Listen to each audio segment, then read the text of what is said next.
Just want to welcome everyone and let you know that we are recording this program so that we can share it out more widely. You will receive a follow-up email with a link to the recording as well as all of the great resources you're going to hear about soon. If you are interested and potentially need it for live closed captioning, you can enable that at the bottom of your Zoom window by clicking live transcript and then show subtitles. So thank you so much for joining us for this program about the mental health benefits of nature. I'm Mariah Fogg, the Community Conservation Manager for the Berkshire Natural Resources Council. And in addition to our wonderful presenters this evening, I'm joined by Mackenzie Greer, the Director of Community Programs, and Kathleen Smolinski, Assistant Director of Fundraising and Community Engagement. So I'm going to start off by telling you a little bit about BNRC. For those that are unfamiliar, the Berkshire Natural Resources Council is a regional land trust actively working throughout Berkshire County on land conservation, land stewardship, and community engagement. BNRC conserves land to protect water resources and wildlife habitat for climate resilience and to connect people to nature through accessibility and engaging activities. And that connection to nature can take many forms, like enjoying trails in nature, supporting local farms, watching birds outside your window, taking care of your houseplant.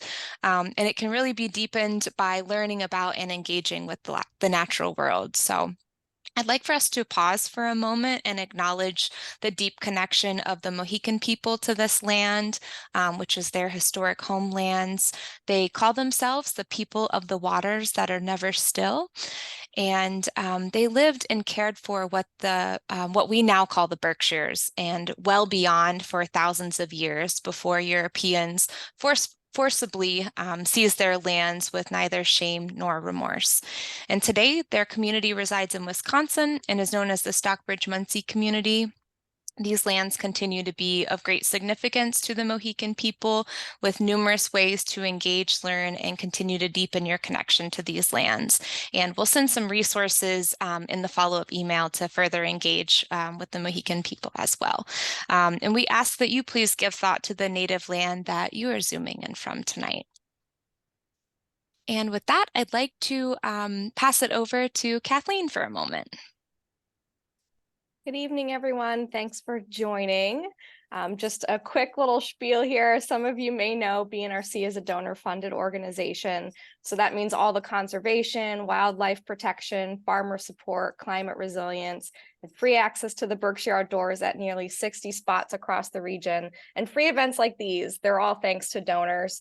So I'm going to throw a link down in the chat to the BNRC online donation page if you'd like to make a contribution. But thank you for all your help and your generosity, and hope you enjoyed today's program. Thanks again. Great, thanks so much, Kathleen. And now we'll pass it over to Mackenzie to introduce our speakers tonight. Thank you. We have three wonderful speakers joining us tonight. The first is Marley Tiska. Over the last decade, Marley has been working as a trauma therapist with children, teens, and adults who have experienced trauma symptoms due to post-traumatic stress disorder. She holds a master's degree in social work from Westfield State University and holds national certification as a trauma-focused cognitive behavioral therapist. And Marley has a license to practice independently from as a therapist in the state of Massachusetts. Over the past few years, Marley has focused on the benefits that nature has for the mind, body, and spirit. Marley shared with us that she believes time outside and connecting to the natural world around us should not be a privilege, but rather a necessity for everyone, especially here in the Berkshires, where we have some of the world's most beautiful places to hike. Next up will be America Lopez. America is a nature-loving Mexican immigrant woman and currently a full-time community health worker at Volunteers in Medicine in Great Barrington. That's an organization dedicated to assisting uninsured and underinsured individuals. America recently became a hike leader for BNRC, focusing on Spanish-speaking Latinx participants. She also leads hikes and camping trips for Latinas 413, a Latina woman empowerment nonprofit. With a bachelor's degree in social work on the horizon, she's deeply committed to advocating for culturally appropriate mental health resources for the Latinx community.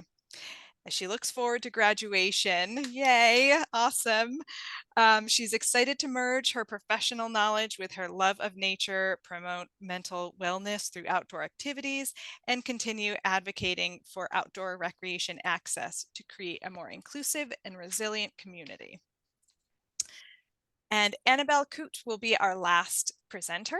Annabelle is a licensed mental health therapist, certified sensory motor psychotherapist, and board certified dance movement therapist with over 25 years experience using somatic, creative, and experiential approaches.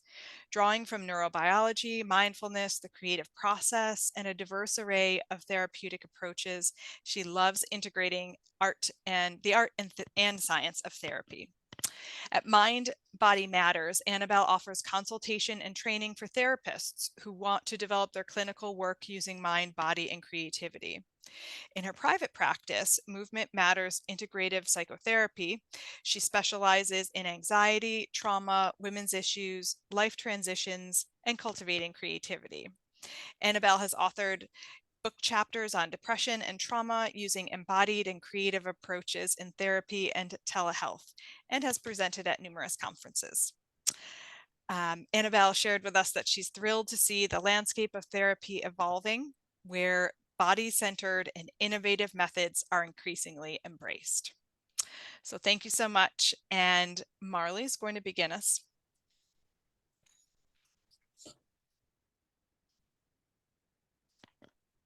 Anything, Mariah, before Marley starts, or? Nope, I'm just gonna get her presentation up there, Okay. but yeah, there we go. All right, off to you, Marley. Awesome, thank you. And before I start my presentation, I just want to take a few moments to do a mindful activity with you all as we're all coming home from work or getting our kids from school or childcare. So we're just going to take a second and settle in. So I invite you all to join me for a grounding meditation to help us be more present tonight during this presentation. If you'd like, you may close your eyes or gaze softly at the photo in front of you. I invite you to sit up nice and tall with your feet on the ground. This is time for you to connect with your physical body, nowhere else to go, just some time for you to be here, be present, and focused. Begin taking a few breaths, in through the nose and out through the mouth, going at your own pace. Allowing your breath to go at its own pace to help you relax and help bring awareness to the sensations of your body. Breathing deep into the belly, allowing each breath to fill your belly as far as it's able to and as far as it feels comfortable. When you exhale, allow your breath to clear out any stress or tension that may be present in your body from throughout the day. In through your nose and out through your mouth. Do this a few times at your own pace. In through the nose to fill your belly and out through the mouth, allowing and making more space for each breath. Notice, how does your body feel? Notice your mind. Experience whatever is present without resisting anything or trying to change it. Whenever your mind wanders, gently bring it back to the experience of the sensations in your body and the breath. Continuing to breathe deeply into your body.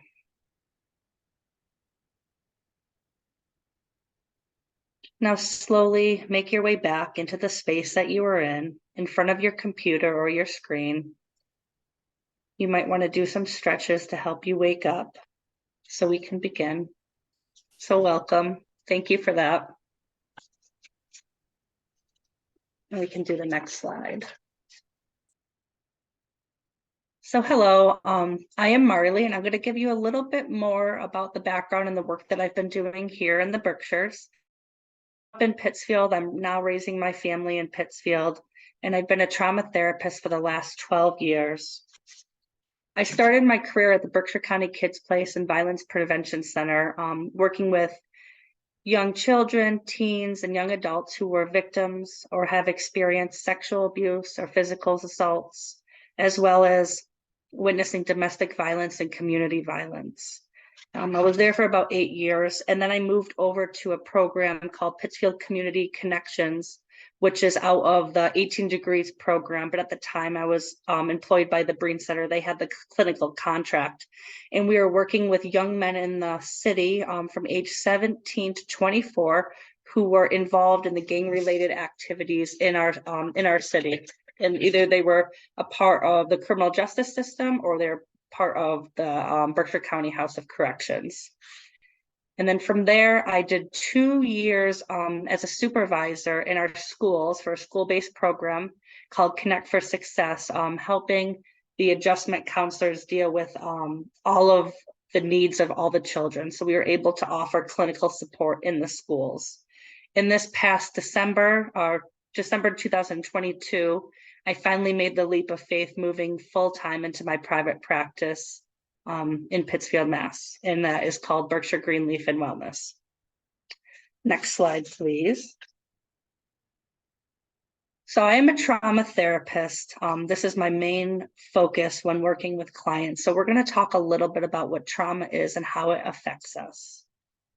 And you can go to the next slide. So trauma is an emotional response to a traumatic event. So there's many different things that can happen in our lives that are traumatic.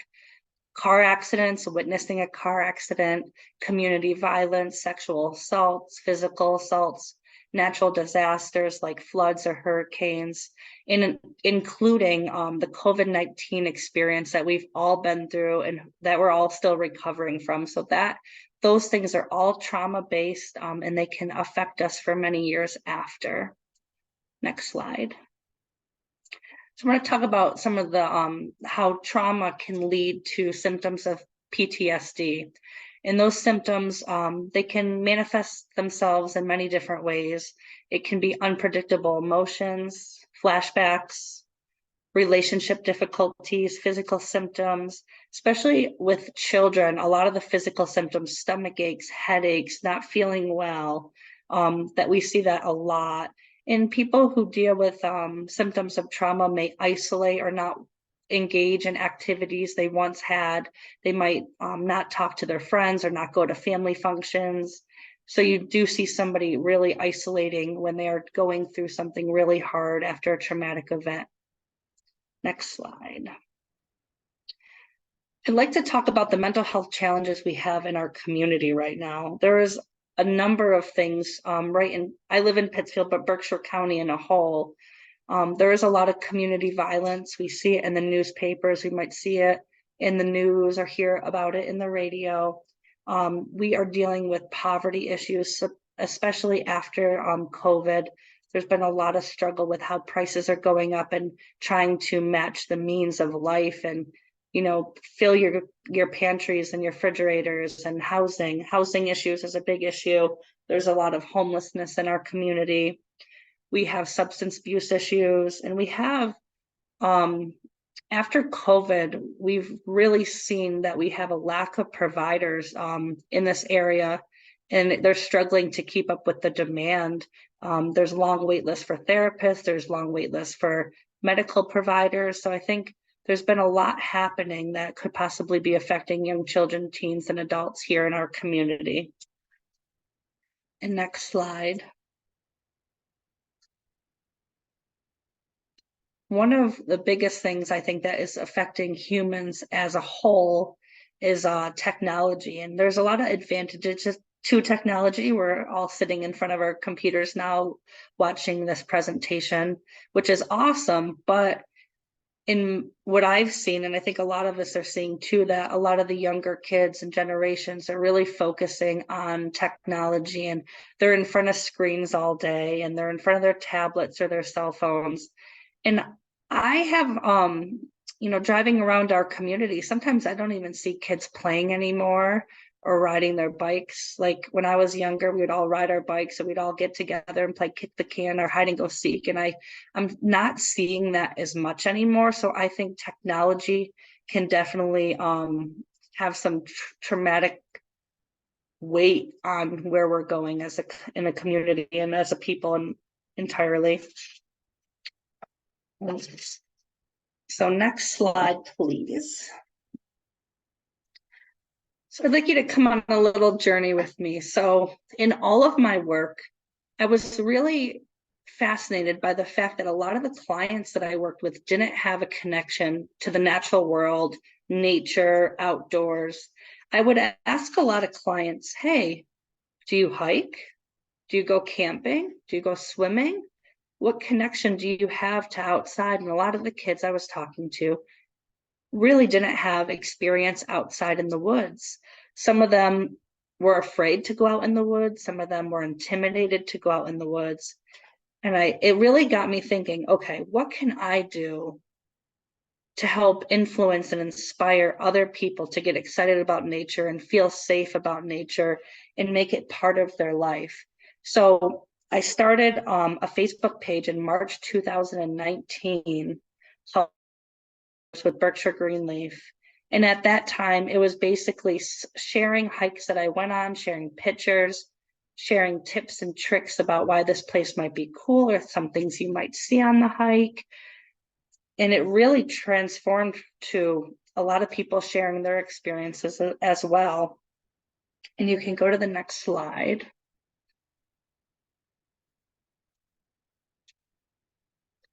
So Hiking in the Berkshires with Berkshire Greenleaf in Wellness is a community-based hiking page that allows followers to explore nature and engage in nature-based activities that are happening in our community. So the real backing I had on this Facebook page was, hey, there's a lot of stuff going on in our community that has to do with nature and nature-based activities and getting outside and exploring this beautiful land that we have that's such a precious gem. I've been all over the country and I really find the Berkshires to be such a beautiful place. So the Facebook came and more people started to join it. More people started to share places. I've met amazing people. I've also seen places that I didn't know existed in the Berkshires. And I lived here my whole life. And I just think it's amazing that you can hike and you can go all these places and you still can't touch every bit of ground we have in the Berkshires. And I think that's what makes it so unique and so special. You can go to the next slide.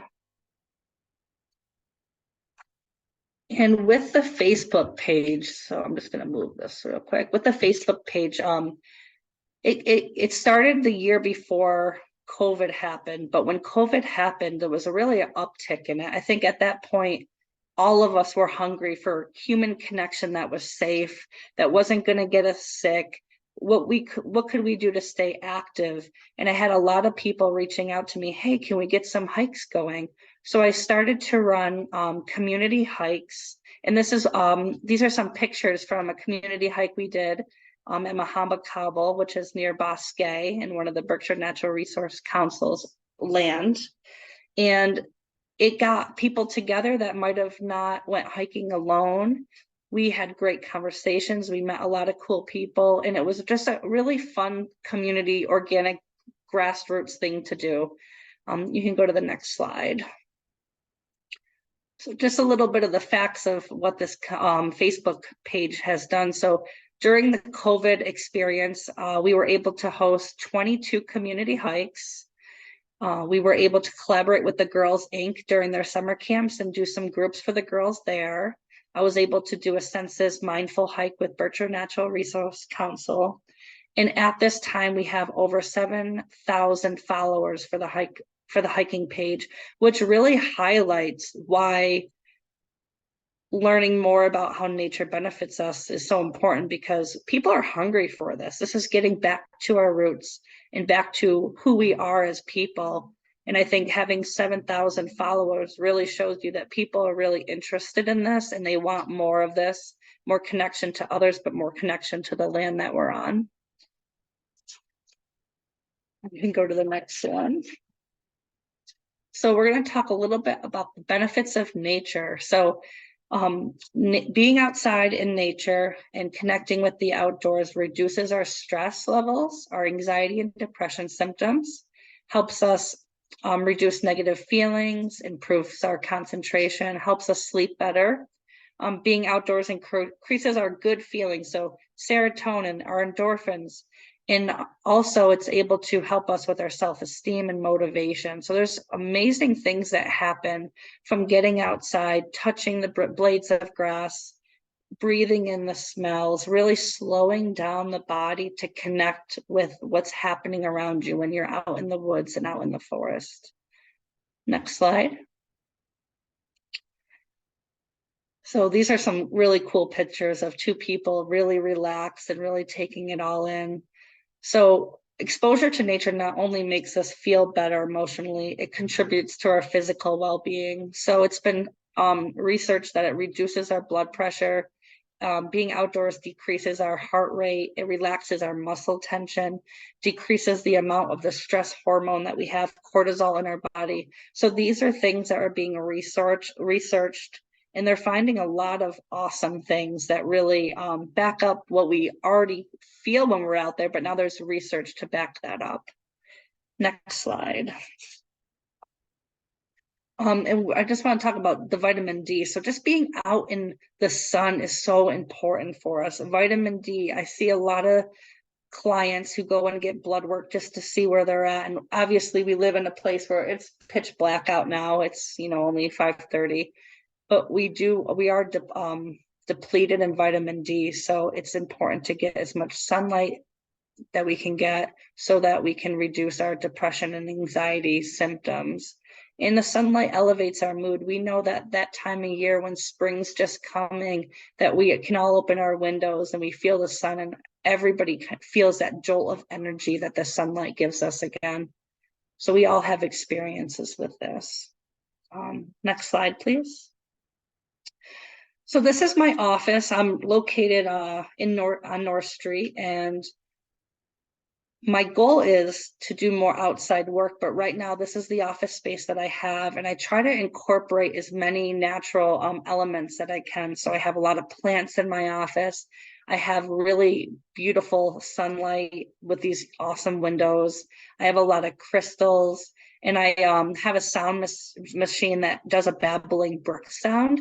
So I really try to help clients, tap into their senses when they are in my therapy office and really connect to the elements. Sometimes we'll do some education on plants or let the kids touch the plants just to feel that connection. Next slide. So I have a big dream that is starting to come to fruition. So my dad, he owns a big plot of land that was my grandparents' land, and he just took over ownership of it. And it's about 14 acres of land. The picture that you're looking at right now is where my grandfather used to plant his potatoes. So the potato garden, beautifully nice and cleared. My brother built a big fire pit. And my goal is that I can start to develop this land, maybe build a cabin or some cabins here to be able to do outdoor retreats in conjunction with therapy, but do more, mindful based activities and modalities. And next slide. And these are a bunch of different pictures of the land. So on this land, there's ponds and rivers and streams and beautiful caves.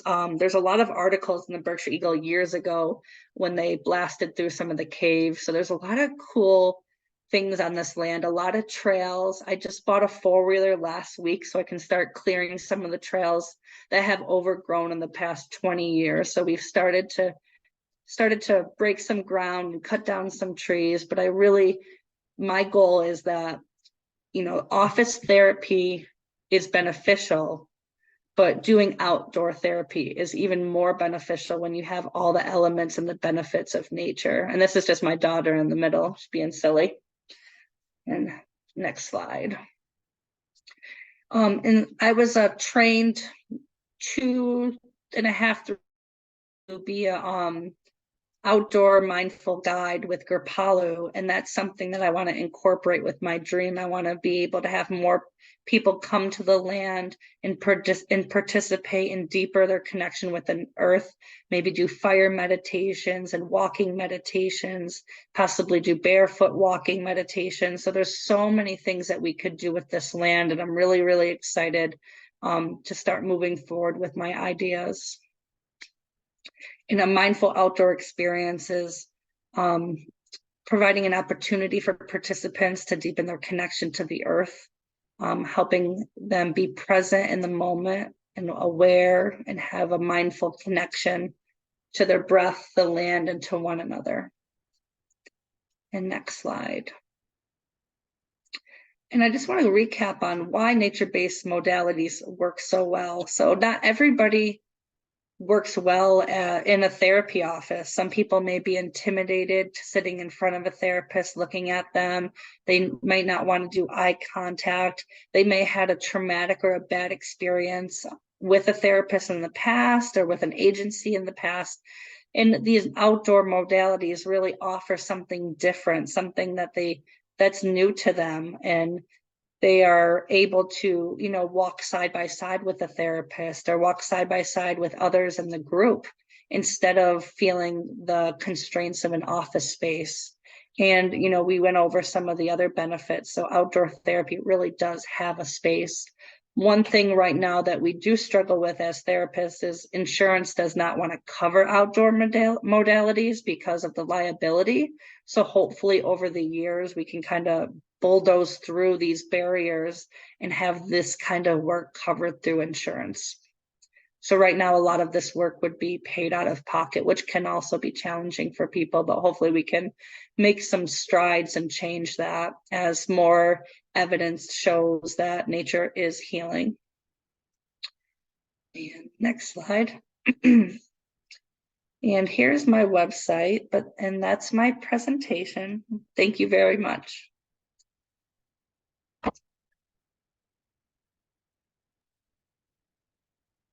Great. Thank you so much, Marley. And let me just adjust the slides real quick and get America's up. Bear with me just a moment. All right, so we'll pass it over to America at this time. Hi, everyone. I'm America Lopez, and I'm one of the members of Latinas 413, which is a Latina empowerment nonprofit. We just started this about 3 years ago when the pandemic started. And I'm also a community health worker at Volunteers in Medicine in Great Barrington. Our population is also mostly Latinx people who are underinsured or have no insurance at all. And I am also the new hike leader for the BNRC. So I am just gonna give a little bit of context about why I am so interested in connecting with outdoors and bringing people to the outdoors. So during the pandemic, as Marley mentioned, many people felt like isolated. And I realized that in the trails where there was nobody in the past before the pandemic, I started seeing a lot of people. But I never saw anybody from the Latinx community here in the Berkshires. And then when my friend had this great idea of forming this group of Latinas 413, one of the biggest, I think, ideas that one of us had was having a community hike and inviting members from the Latinx community. So we did that, and we saw a big need. We saw a lot of interest from people to join our hike, and we didn't know what to expect. We were not ready for it. It was winter. We didn't have spikes or snowshoes or anything like that. We just said, please wear boots, coat, and just be ready because we're gonna be outside.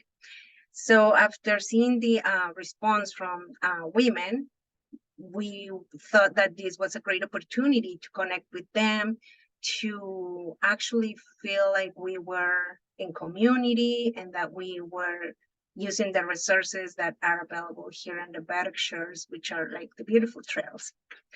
So from that point on, we started planning hikes. We had them on the calendar. We created social media, and in social media, we will share our hikes with people. Sometimes we will have families, whole families, but sometimes we only had women. Some of the times, maybe just a mother and a child. But for us, that was enough because we saw that people wanted to come on our hikes. So we started doing that, and then the BNRC was very receptive of our work and wanted to support us. We started partnering with them. So right now we are more aware of the trails, what are the BNRC properties, and there's a lot of maps and even signage that has been translated into Spanish, which is was one of the barriers for people to understand a trail or a map. But now we have done a lot of partnerships and collaborations to share the information, to even bring more people in the outdoors. And I think that it has been successful. It's challenging at times when people, with people's working schedules, but we have seen a lot of people coming out, which makes us very happy. Me especially, it makes me very, very happy to see people interested in joining a trail, interested in joining us on a camping trip. That always makes me very happy. So when I was asked to be part of this conversation, of course, I wanted to share how connecting with nature has first helped me to be in the better mood, to be more ready to go to work, to feel that I have a place where I can go whenever things are not going so well inside. I just go outside and I just play and take my dog with me and my daughter and my friends and whoever is willing to come with me outside. So I'm going to start talking about how connecting the outdoors can help us to better our mental and physical health. And honestly, I think it's our overall health, right? It's not one aspect of our lives that gets impacted by being outside. So can you please change my slide, Maria? So some of the benefits that nature has on our mental health, I'm gonna be repeating some of the things that Marley said, but I think it's important for people to know that these are benefits that are backed up by research. And that, as Marley mentioned, we might feel these effects, but we also know that there's a lot of research that has been happening for a long time, and that explains why we feel so good when we're outside. That it's not something that what we are feeling is something that it's actually happening inside of our bodies and our minds. So being outside helps us be more focused at work, and I think that's because when we are outside, we're just releasing stress. We're changing the background of what we usually do, like whether it's being at work or being at home. It just changes the mood, right? And so that helps us to reduce the stress. And also there's a lot of research that shows that it reduces the risk of developing mental illness. And the way in which nature helps us to reduce stress is because the paths that are in our brains change when we are outside in nature. All the oils that the trees are releasing are coming into our bodies naturally. We don't have to actually do anything, just being outside, taking a walk, whether it's taking a walk in the park or a walk in a trail. we're just doing that, but our body is receiving all the benefits. I know that there's research that suggests that when people are on their phones or taking pictures, the benefits are a little bit reduced because we might not be present at the moment, but our body is so powerful that even though we are so at all taking pictures, and I know that I do that, I take pictures when I feel like, oh my God, people need to see this so they can come outside too. Our body is receiving the benefits through the oils. Next slide. So as I mentioned, there's a lot of research suggesting that spending time in nature impacts our mental health. And as I said, all you need to do to enjoy the benefits is either go on a walk or whether it's to a park, to a trail, even if you have plants in your home, even if you have a garden, or if you don't have a garden, you don't have plants in your home, you can, for example, look at images of nature, and that's there's research that shows that looking even at images has an impact on your mental health. Even listening to natural sounds helps to also like be more focused, to just like be in a different mindset. Next slide. And one of the greatest benefits of nature is connection. And I think this is true for, especially for our group, because as I said, during the pandemic, there were a lot of people who were very isolated within the Latinx community. And when we started doing these hikes and the community hikes with them, they will feel like part of a larger community. They will feel like, oh, there's something else that I can do that doesn't need me to spend any money or to do anything different than just wear a jacket or a good pair of sneakers and go outside. So besides like improving our self-esteem because we feel connected, we feel like we are part of something bigger, it helps to better our social skills because we have to be respectful when we're in our trail, right? We cannot all be ahead of the other person or work close, especially during the COVID times. We had to take a little bit of space from each other. And I think that all those little things helps to improve our social skills. We share the trails with dogs. We share the space with, not only with nature, but we share the space with the living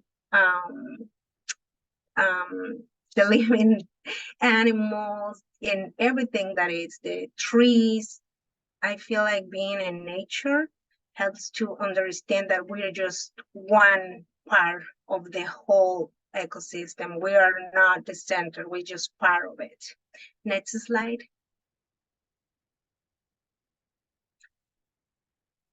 So, as you may know, stress and anxiety are very common issues in today's society.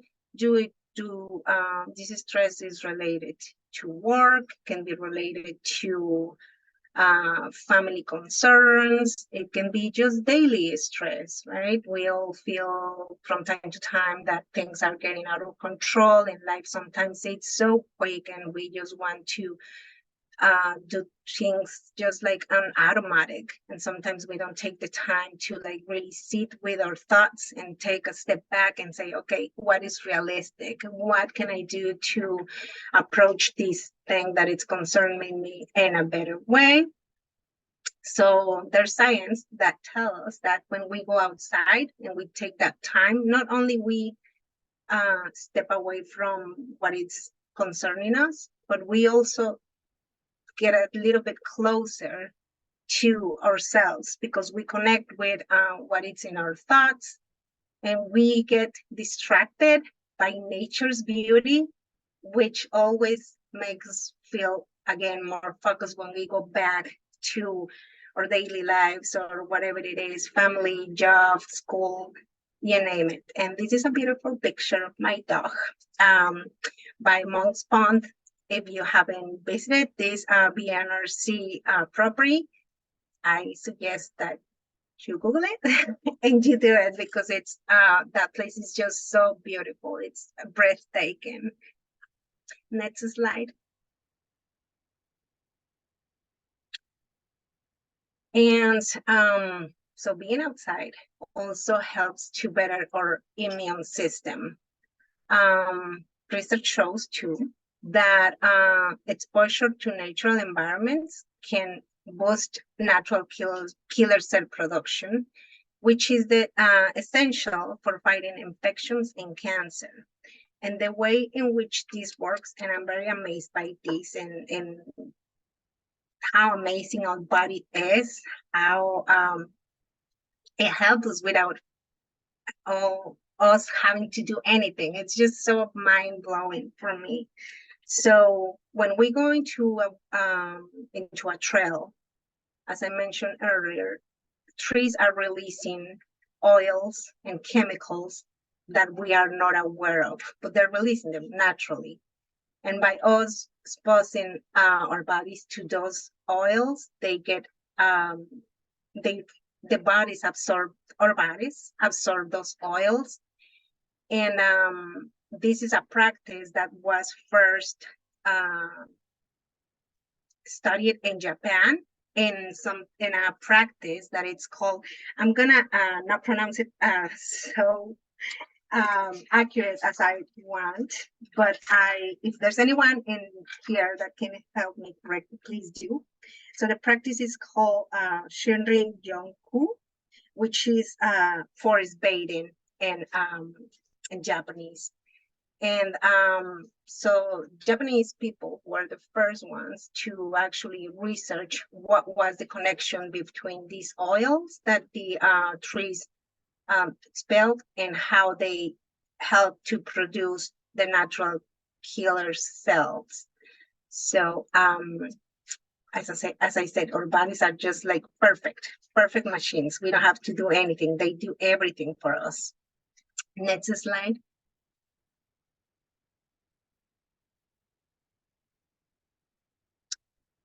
So that was my presentation is, and as I said, connection with nature can have a lot of benefits, not only environmental, physical, but overall well-being, whether it's going to the park, whether it's camping, fishing, and gardening, any activity that you feel is good for you can help benefit your health.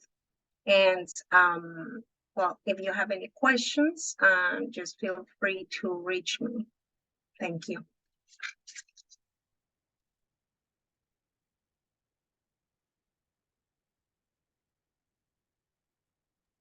Great. Thank you so much, America. Running through some great information, very inspiring. All right, Annabelle, I'm getting your slides together. Let's see here.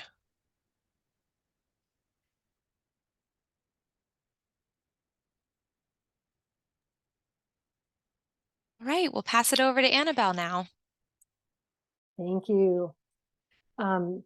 I'm just loving all the images and the stories that are being shared here tonight. And we are repeating some of the same information. And as America said, I think that it's just important information. And we know that to learn things, we actually need to be exposed to them over and over again. So I also think it's really valuable to hear things, you know, from a little bit of a different angle each time. So I want to share, just to begin with, that I grew up in a wild kind of natural place in Pennsylvania, and it was lovingly called by our family Fern Territory. And my middle name is actually Fern, and that's been a very important thing to me for years. And I have about 6 pairs of fern earrings and prints and all kinds of things. So it's been part of my life forever. And no matter kind of where I've been or what I've been up to, I've always really enjoyed having nature be part of it. So at one point, I was a fairly serious dancer in my younger years. And I remember, as a camp counselor, we did everything outdoors. And one of those things was I worked as a dance camp counselor, and it was so fantastic to be out there in bare feet on the grass. And so I just really love bringing nature into anything and everything that I possibly can. So one of the things I want to share about our practice is that, so I have a small private practice in Great Barrington, and we don't particularly, connect with nature in an explicit way by going outdoors, although we do some walking sessions and some outdoor sessions, and we did a bunch during COVID. But what I have found is that nature is an incredibly important and valuable resource for just about anybody that I've ever met. There are different ways that people can make use of nature and make use of the outdoors that really benefits them in their mental health and their physical health and their overall well-being. And I just think it's a very important thing that we are all cultivating. So with that, I'll take the next slide. So our practice is what we call an integrative psychotherapy practice. And what that means is that we are integrating different types of therapy approaches into the work that we do. And we are helping people to feel more integrated, more kind of put together, that have the different pieces feel united and cohesive so that they can, kind of feel settled in themselves and kind of move through life in that sort of way. We work with the mind and body a lot. And some people, there's a lot of different ideas about what that might mean. And so just for tonight, what I want to share is the idea that the nervous system, which includes our brain, our brainstem, and all of the nerves that go into our body, that's really what a lot of us think about as being the highway of communication between brain and body. And the nervous system is really very powerful in how we experience the world. And it's really powerful from everything from the way that we think about things to the way that we, have tactile experiences to the way that we interact with people. And it's a really important piece of what happens in our experience with nature. And so one of the things that we practice in our work is the idea of sort of bottom-up approaches, which means having an experience, which means from sort of a feet up, from the felt experience in our bodies. And then we can sort of translate that into thinking about things and interacting with things in different ways. So, for us, it is really a lot about how is the body experiencing the world that we're in. And I think that this is a really valuable thing to understand as we think about how we experience things and the things that we struggle with and how nature can be a resource. Next slide. So I just want to introduce a concept very quickly here. I know it looks a little, there's a lot of information here, and there absolutely is, but I'm just going to break it down for you a little bit because this feels very important in terms of this idea of how the nervous system is operating. So essentially, when our nervous system is working well and we are functioning kind of in a way that means that we can sort of be present and calm and safe, we can be engaged and relaxed, this is called the optimal zones, the optimal level of functioning, so that we can respond to stresses or information in a way that is effective. We feel okay, we feel safe around the people we're with or in the environment that we're in. And this is the zone where we want to try to be living from. When we get sort of overstimulated or overstressed, we end up going into what we call the sympathetic nervous system. And we get hyper aroused, we get anxious, we have this up energy, we can move into panic or fight, flight, become very reactive. And the opposite can happen where we can kind of, instead of, kind of reacting in an up way, we kind of shut down, we can feel depressed, have low energy, or feel stuck. And those two zones in the top and the bottom represent ways in which our nervous system senses that there's danger. And this is very connected with Marley's presentation about trauma earlier this evening. So, when our bodies have been exposed to a lot of trauma, we can very easily go into those states. But also, the world that we live in is full of so many different difficulties and challenges and stresses that it's very easy, for all of us to sort of find ourselves in one or the other of those states. And so one of the things that's really beneficial about nature is it is actually a very powerful way to help us be in that middle zone, in that I'm okay functioning kind of zone. Next slide, please.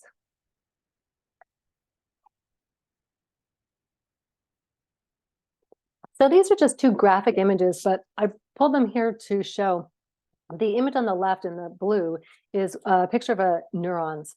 So those are the nervous system cells in our brains and our bodies that communicate this whole highway of information throughout our bodies. And then on the right, obviously, I hope obviously, is a depiction of a tree. And I just wanted to point them out because I just happen to think that it's very cool that they kind of have these very similar look to them, these branches and these roots that go out and spread out and communicate. And with all of the information that we are learning about trees, which has to do with how they communicate with one another in these very powerful, mysterious ways, I just think that the parallels are fascinating and feel very powerful to me. Next slide.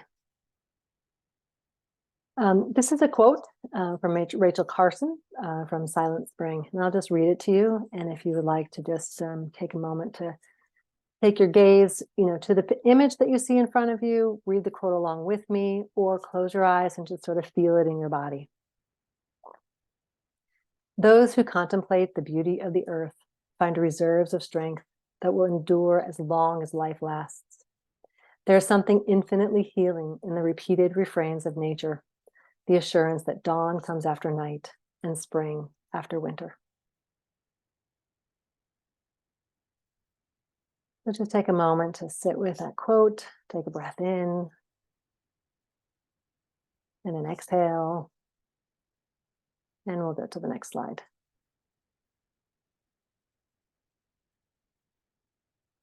So I want to talk a little bit about mindfulness and nature. So mindfulness is an idea that has become very popular, and there are all sorts of trainings and information and apps out there. And I think that it's fantastic. There's also sort of a little bit of a sense of it being unclear what it really is, or that it's hard to do, or that you have to learn about it, or you have to take a course, or you have to do these meditation practices. And all of those things are wonderful, but you actually really don't have to do them. And mindfulness is something that can actually be a powerful tool in making those benefits of nature even more valuable for people. So mindfulness at its basic really involves three things: paying attention, doing it on purpose, without judgment.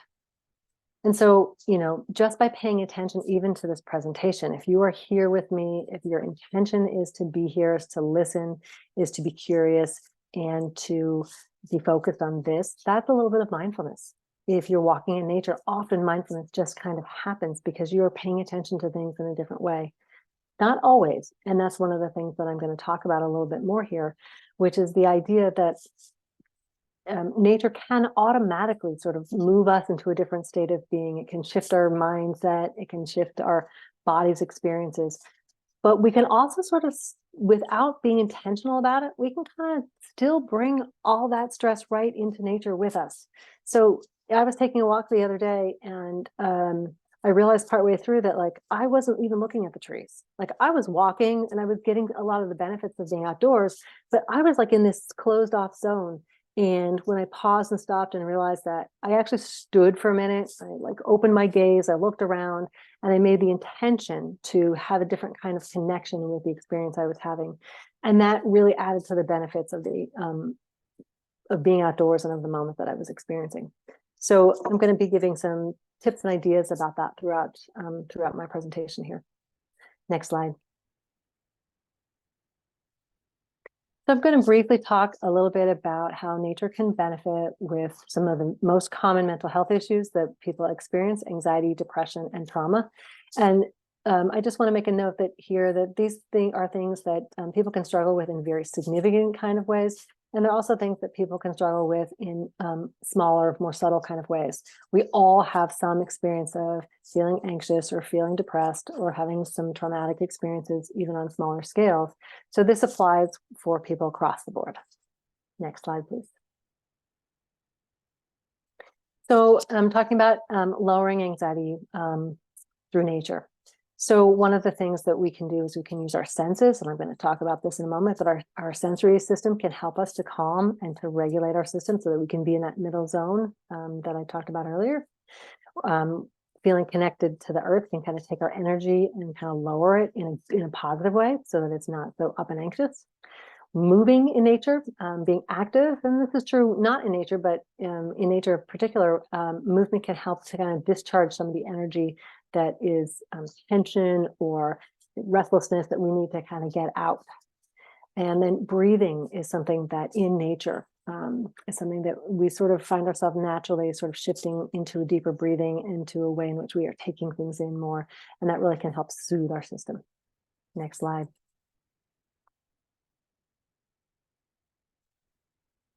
So using our senses is a very powerful way to be mindful and to have an experience of being connected to what's going on for us. And it gives us a chance to be really present in this moment, really paying our attention to right now. So just using those five senses. What do you see? What do you hear? What do you feel with your body, with your skin? What do you smell? And what do you taste? There's an activity called the 5-4-3-2-1 anxiety reduction method, where you can sort of look at 5 things you see, 4 things you hear, 3 things you feel, 2 things you smell, 1 thing you taste. There's a lot of different varieties of it. Sometimes that's just a helpful guideline to keep in mind. But when you are in nature, really asking yourself to notice and name either in your head or to share with somebody that you're with, like, wow, do you see that beautiful bird over there? And really looking at it on purpose, or hearing the rustling of the leaves. And so just really intentionally using the senses. Next slide. When people are dealing with nervousness, with anxiety, with stress, one of the things that can be very, very beneficial is to feel calmer and more grounded. And so one of the ways that we can do this in nature is to really connect very explicitly with nature, with the natural environment. So sitting against a tree, sitting on a rock, having our feet, really feeling the feet on the ground. Someone mentioned barefoot walking earlier, the sense of really feeling planted in part of the earth. Next slide. Again, as I talked about earlier, moving for anxiety is just really beneficial. And what can happen if we don't move intentionally, we can kind of end up moving in a way that discharges some energy, but might be like banging around pots and pans in the kitchen, or talking with angry fists or things like that. So actually moving and letting the energy actually move through our bodies, through movement, through playing, being outdoors is a really valuable thing to do. Next slide. In terms of depression, nature can really help our mood a lot, in a variety of ways. So gratitude is an interesting thing that nature and gratitude combined together can be very powerful. The beauty in nature often inspires a sense of gratitude, inspires a sense of joy, inspires even a sense of awe and wonder. And there's some very interesting research on awe and wonder and the ways that they benefit us and our happiness. Watching nature, as that quote earlier talks about, can help us just sort of feel the sense of rhythm and renewal in the cycles of seasons, or it doesn't even have to be seasons. It can just be in the sense of a cycle of a wave on some water, or ripples, kind of taking place. Nature can help with loneliness, isolation, and disconnection, both by being in nature with other people, but also many people find that being connected to nature helps them feel connected to a greater whole, even if they are alone. And sometimes that's a more powerful sense of connection. Next slide, please.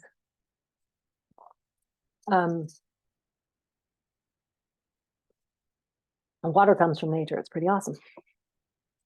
I believe both of the other folks mentioned light, and I just want to emphasize, particularly here in the Berkshires, where, as Marley said, at 5:30 at this time of year, it is pitch black. Many people get home in the dark, and getting light, and particularly outdoor light, are very valuable for our mood. And I want to mention getting light early in the day, as early as you can in the morning. Outdoor light is so much more powerful than indoor light, and it helps set our circadian rhythm, which helps with sleep as well as with mood. Next slide. I mentioned gratitude. I want to encourage a couple different ideas with gratitude, like just to notice, use those senses and notice things in nature. Like, I just feel grateful that I am here seeing the colors changing on the trees. keeping a gratitude journal about nature or in nature. You can take one with you on a hike or just sitting outside and just jotting down things that have to do with nature or just have to do with other areas of life. And that can be very helpful. And while on the one hand, as America talked about, taking pictures and things can detract us from being in the moment.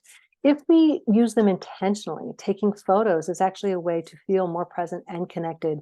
And photos of things that we're grateful for, kind of intentionally, like, I'm going to take a picture of this because I just love the way that the ants are crawling around here, or whatever. It doesn't have to be about taking a great photo. It's about, sort of just one more way to capture that experience. Next slide. That sense of belonging can come, as I said, from getting into nature with others. Another piece is just noticing the environment that we are in and gazing at things that are vast, looking out at a sense of the sky or a body of water or the mountains in front of us can do a lot for that. Next slide.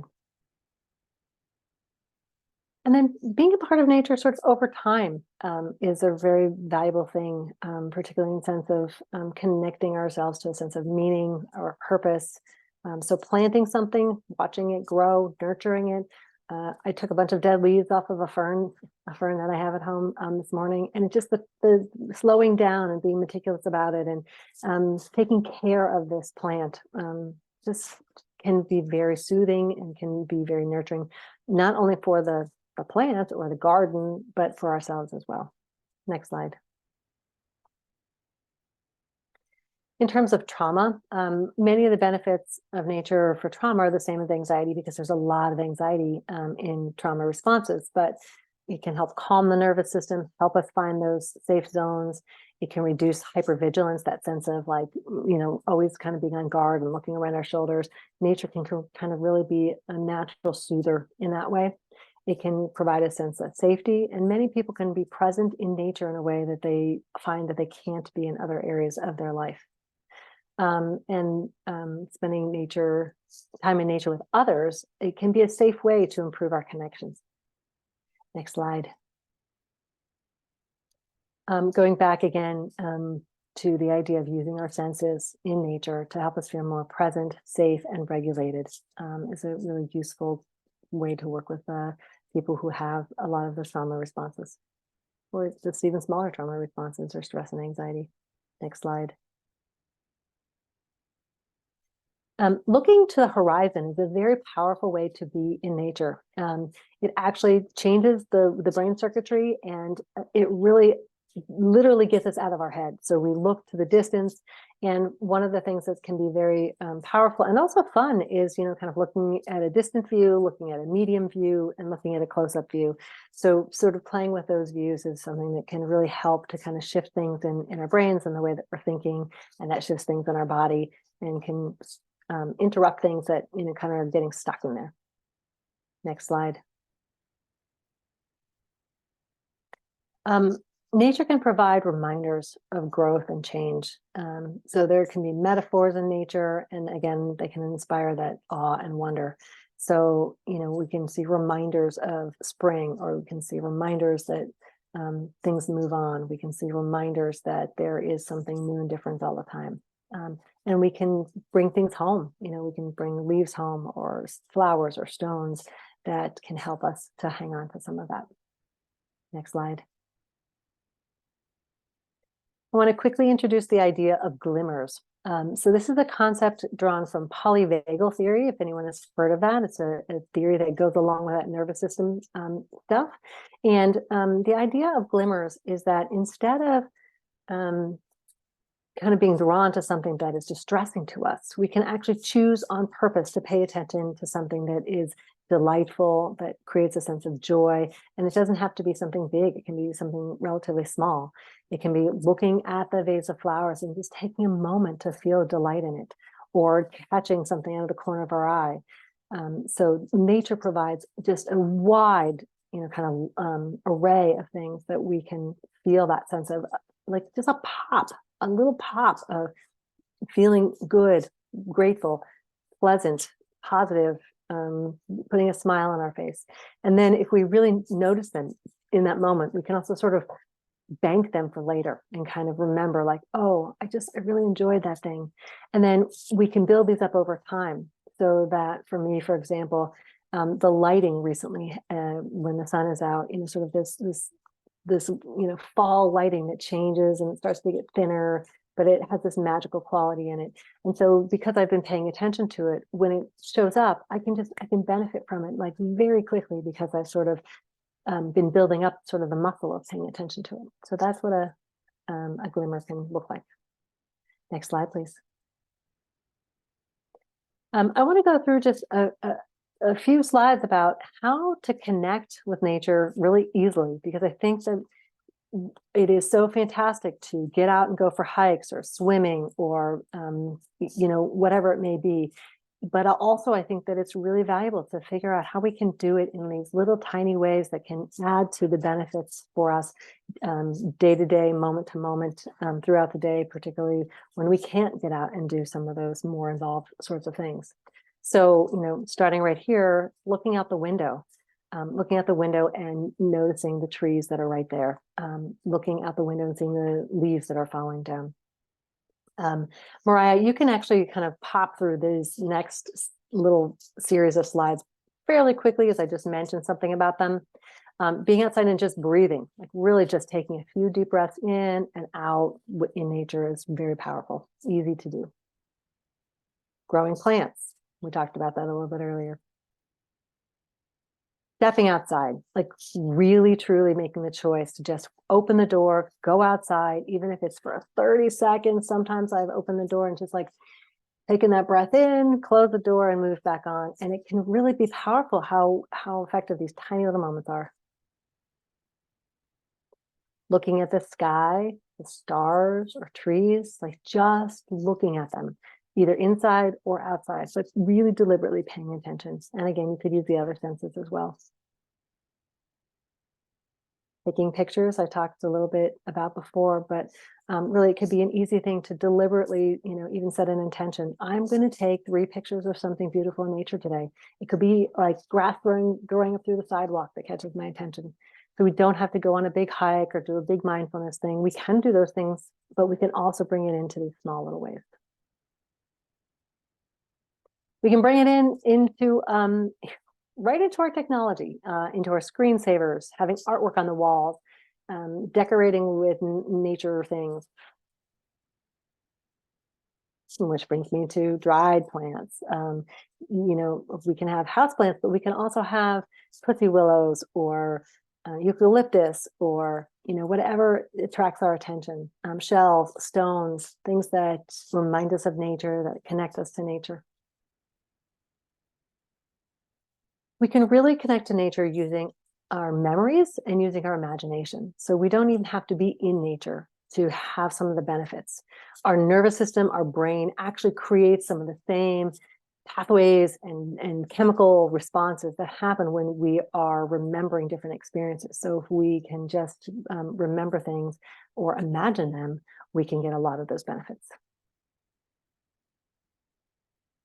Listening to music or nature sounds, America mentioned that. And there's a million other things that you may be able to do and use in small ways that can bring nature into your everyday life and that can help with all of these different elements of your experience. So next slide. So I'm going to just leave this image up for you as we move into a brief, kind of mindfulness practice together. And you can choose to look at the image. You can choose to close your eyes. You could choose to take a soft gaze.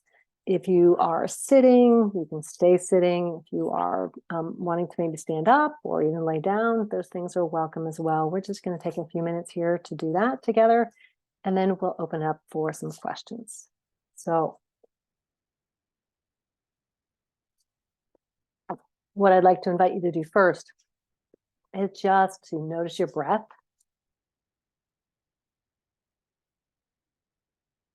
So you're breathing in, and as you breathe in, you're taking in air and oxygen and all sorts of other things into your body.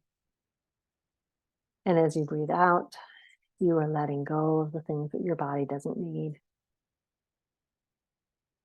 And as you breathe, allow yourself to feel the breathing enter into all parts of your body.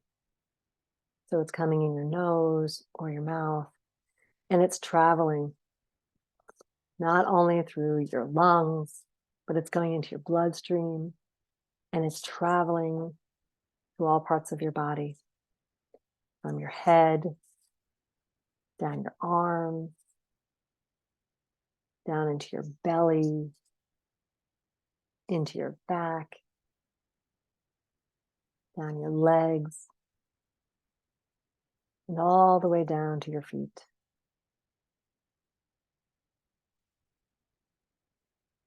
And as you allow yourself to feel your breath, begin to pay attention to the parts of your body that are connected to the ground.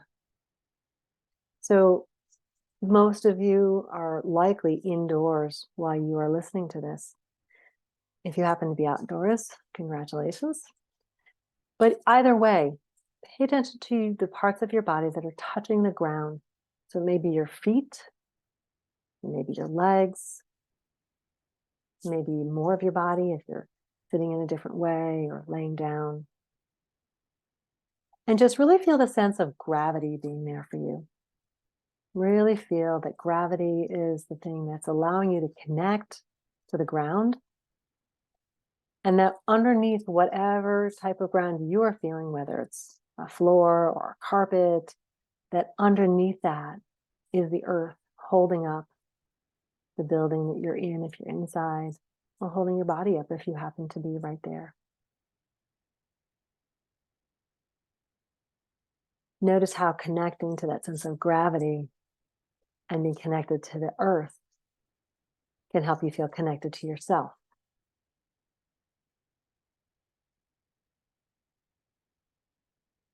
And as you are feeling connected to the earth and to yourself, see if you can find a memory of being connected to nature that feels good to you.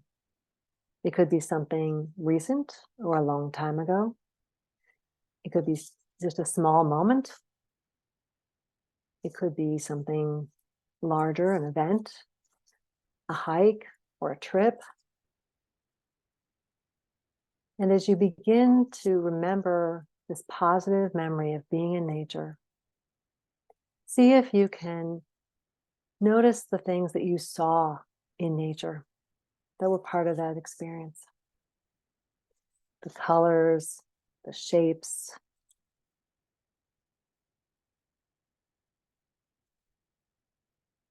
And pay a little bit of attention to what in this memory were the sounds that you heard. The sounds in nature, the sounds maybe with people you were with. And you might have been in nature where there were non-nature sounds also. Just see what you remember about the sounds that you heard.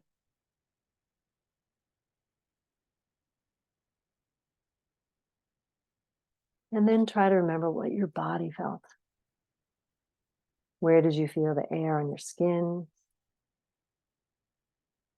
Did you feel the ground underneath your feet? Did you pick things up, touch things? And what did your body feel as you were in nature? What sort of sensations did you feel? Relaxed, grounded, energized? Did you feel a sense of movement, or stillness, or calm? And if you can remember the tastes and the smells of being in this memory of being in nature, see if you can pull those up as well.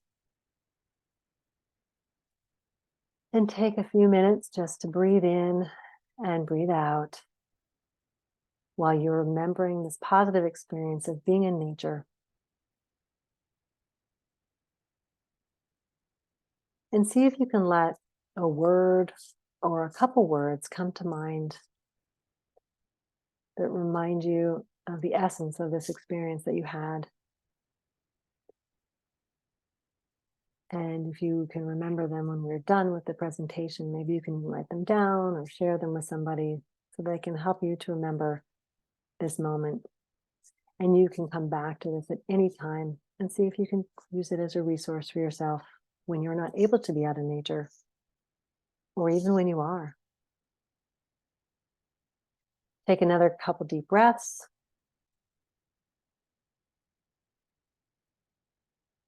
And then begin to bring your attention back to the presentation, where we're going to open it up for some questions. And on behalf of all of us presenting and the Berkshire Nature Resource Council, I just want to thank all of you for being here and for caring about this work. Thank you so much, Annabelle. I think I might leave this image up during our Q&A just to set the stage a little bit. So I'll input into the chat as well, but we have a couple of ways you can ask questions of our panelists. You could virtually raise your hand by going to the raise hand function on your Zoom screen, or you can input your questions into the Q&A, which is separate from the chat, but next to it on your Zoom screen, and just type them right in. And if for some reason you have trouble finding the Q&A, we'll also ask some questions that we see in the chat. So a variety of ways, but to really get us going, I figured I could go ahead and ask a question that I had throughout. I have many. We'll see how many we have time for, but I wondered if either of you have any tips for encouraging young people to get outside.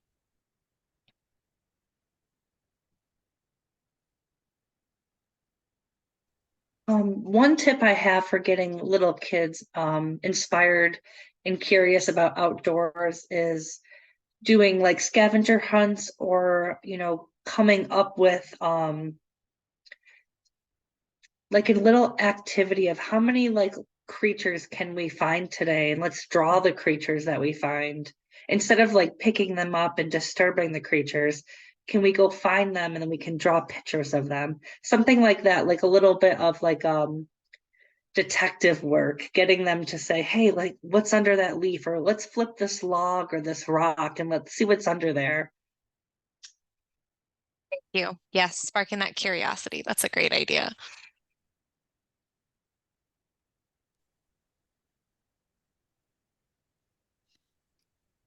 I'm not seeing any questions coming in just yet, but I think I saw Mackenzie unmute, so perhaps she's got one. Yeah, I've had on my mind a lot lately, sleep, and learning a little bit about how sleep has influence on a variety of diseases, and can really affect your quality of life. I'm trying to get more sleep. But I wondered about the connection of being outdoors and spending time in nature and sleep patterns, and if there's connections that you know of, or maybe even a more pointed question, is there sort of strategies you can use when being outside or choosing the time of day that might help improve your ability to sleep?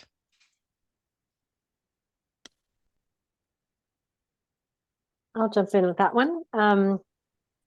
So as I mentioned during my presentation, one of the things that morning light does is it really sets our circadian rhythm. And so what a lot of people don't understand about the circadian rhythm is that it's actually set over and over every single day. It's not something that actually just automatically runs in the background, and it's not exactly 24 hours automatically. So if we can get up and get exposed to bright light, that tells our bodies this is the beginning of the day. And then throughout the course of 24 hours, what happens is that we have both a wake drive and a sleep drive, and they kind of act in harmony and concert, and they are supposed to sort of be cooperative.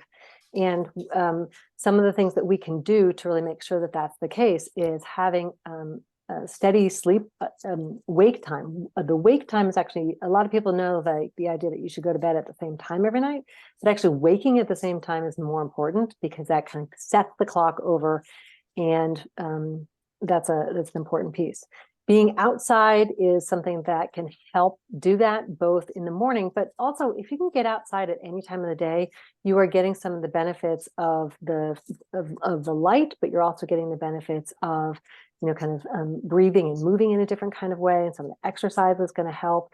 And the other thing is that the ways in which nature can reduce stress or help us feel calmer and more regulated also contributes to the biology acting in a better way in our bodies, so that the sleep and the wake cycles and drives are actually doing what they're supposed to do. So we're going to have, when we're stressed, our stress hormones kind of override a lot of the other hormones that are supposed to be doing the regular things, whether it's the sleep wake cycle or the digestive cycle and things like that. So the more that we are using resources to sort of take care of ourselves really well, the better we're going to be off for all of those things, for sleep, for good digestion, for, concentration. America talked about using it for, she could concentrate better at work. So, I think all of the things that we've been talking about throughout the presentation are going to help with all of that stuff. Mm-hmm. Thank you.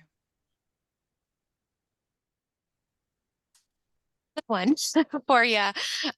So I was curious if there are frequent barriers that any of you hear about getting outside for those who are either new to the area or new to spending time in nature, whether that be ticks or otherwise. I'm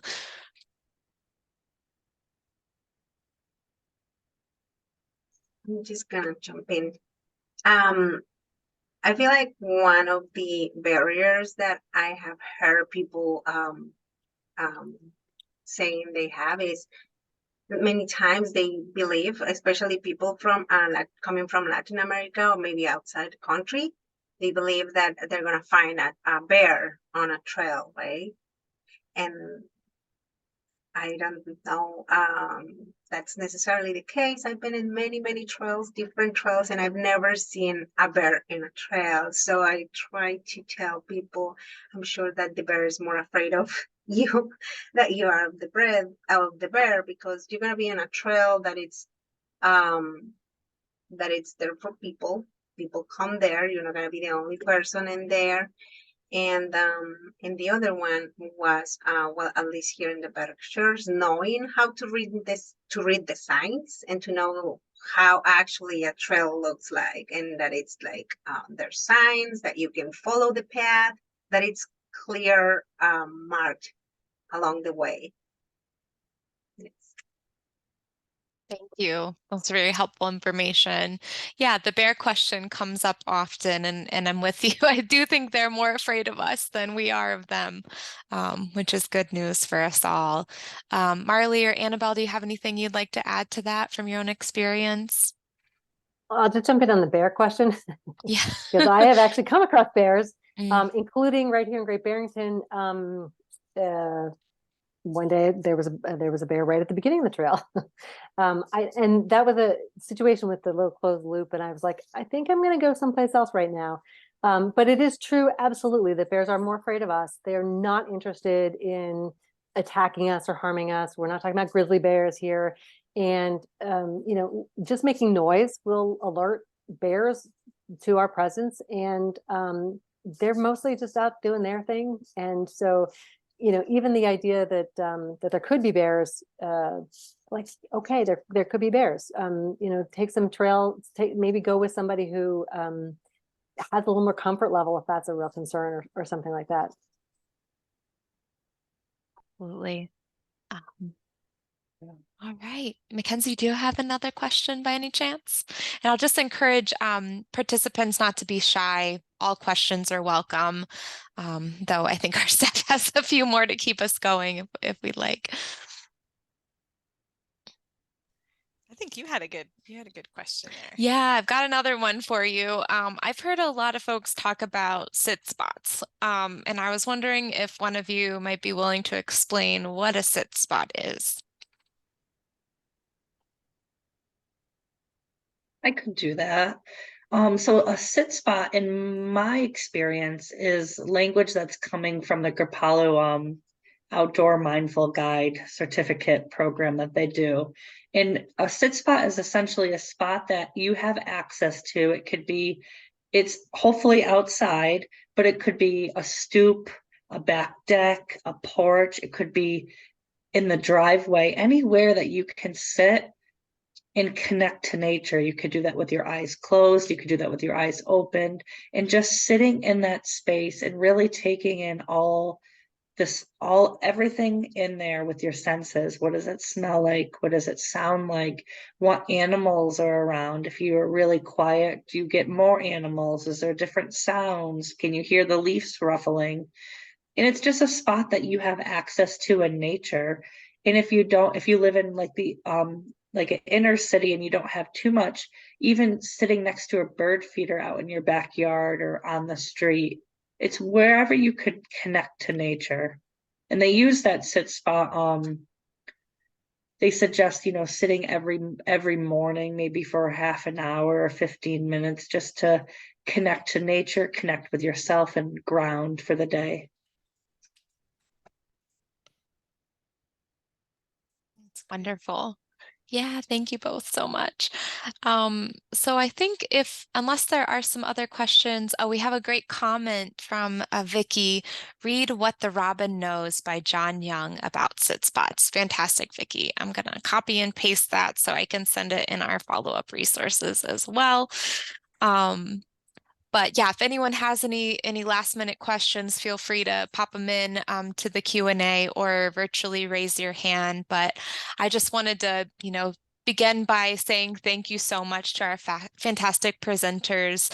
I really felt your passion coming through, and it is truly inspiring. So we really appreciate your time, sharing your personal experiences, the important work that you're engaged in, and also those everyday tools that we can all utilize in our day-to-day. And I'll wrap up by sharing that, one of BNRC's goals is to increase access to the outdoors. Folks can explore the over 60 miles of trails that BNRC cares for throughout Berkshire County. All are free and open to the public. There's everything from casual river sidewalks and accessible trails to steep summits with expansive views. Each trail does have a parking area, an informational kiosk, and trail maps both in English and Spanish languages to help orient you. You can find those trails on BNRC's Berkshire Trails app or visiting bnrc.org. And we also host free guided hikes every month out of the year.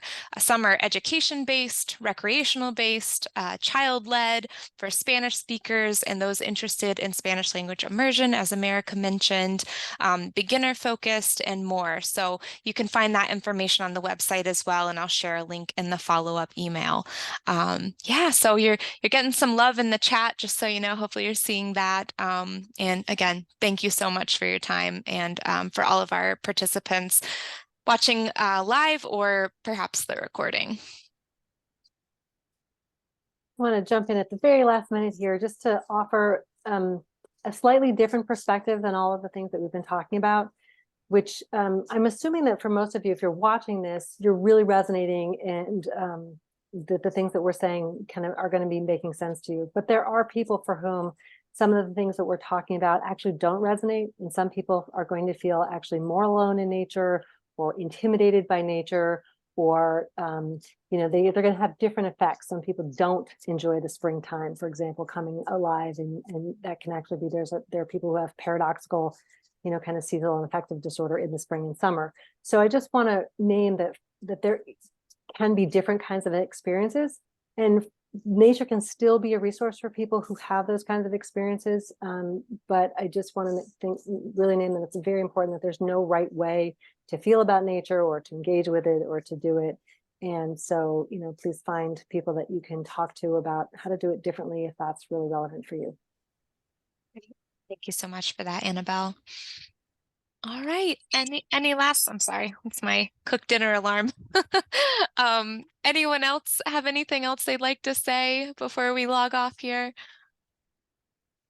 All right. Well, thank you so much, and look forward to seeing you all again soon. Thank you so much. See ya. Thank you.